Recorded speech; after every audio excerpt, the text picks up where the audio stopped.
Bismillahirrahmanirrahim. Semua sekarang kelompok itu membawakan dalil yang dalil tersebut yang untuk membenarkan mereka. Ya, dalil tersebut dibawa untuk membenarkan mereka. Ini jihad, ini apa? Ya, maka butuhnya kita semua orang bisa membawakan dalil. Tetapi bagaimana memahami dalil tersebut? Ya, bagaimana memahami dalil tersebut? Ini yang penting. Kalau membawakan dalil semua orang bisa memahami dalil tersebut. Siapa salafnya? Padahal jamaah kaum muslimin kita ini hanya pengikut saja. Tanya cuma ikut mendang.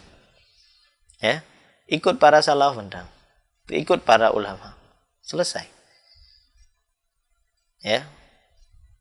Bawa dalil. Contohnya, orang yang mengkafirkan pemerintah. Ya. Orang yang mengkafirkan pemerintah, mereka juga bawa dalil. Ya. Wa man lam yahkum bima anzalallah fa ulaika humul kafirun. Dan barang siapa yang tidak berhukum dengan hukum Allah, maka dia telah kafir. Ya, ini dalil. Yang tidak berhukum dengan hukum Allah, maka dia telah kafir. Wa man lam yahkum bima anzalallah fa ulaika humul kafir. Barang siapa yang tidak berhukum dengan hukum, maka telah kafir. Gimana kalau orang dengar semerta satu dalil ini ya semua?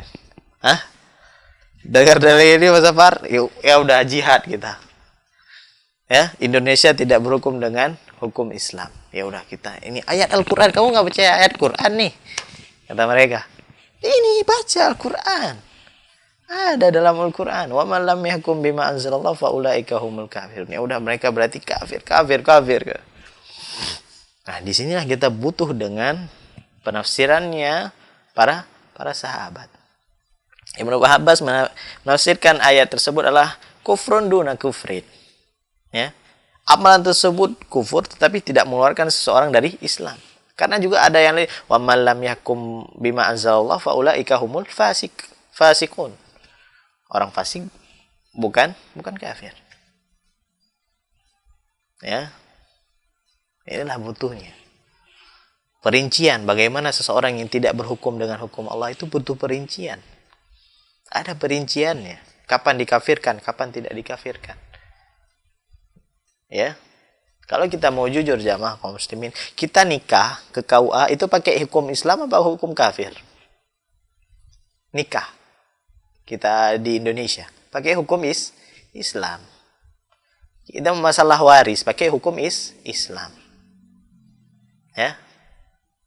Ya, kita penegakkan khilafah, pokoknya khilafah. Ya. Ya udah kamu tinggalnya di planet sana, di planet Pluto sana. Ya. Rupanya dia pengen jadi pemimpin. Makanya kita selektif dalam mencari ilmu. Ya, mempelajari tentang akidah. Jangan kita sampai menjadi orang-orang yang kata Nabi menjadi orang anjing-anjingnya neraka. Itu para khawarij. Kilabun nar. Ya, ini bukan ucapan saya, bukan. Ucapan Nabi sallallahu alaihi wasallam, orang yang paling rahmah. Orang yang paling cinta kepada umatnya. Ya. Mensifati para khawarij itu kilabun nar. Anjing-anjingnya neraka. Na'udzubillahi min dzalik.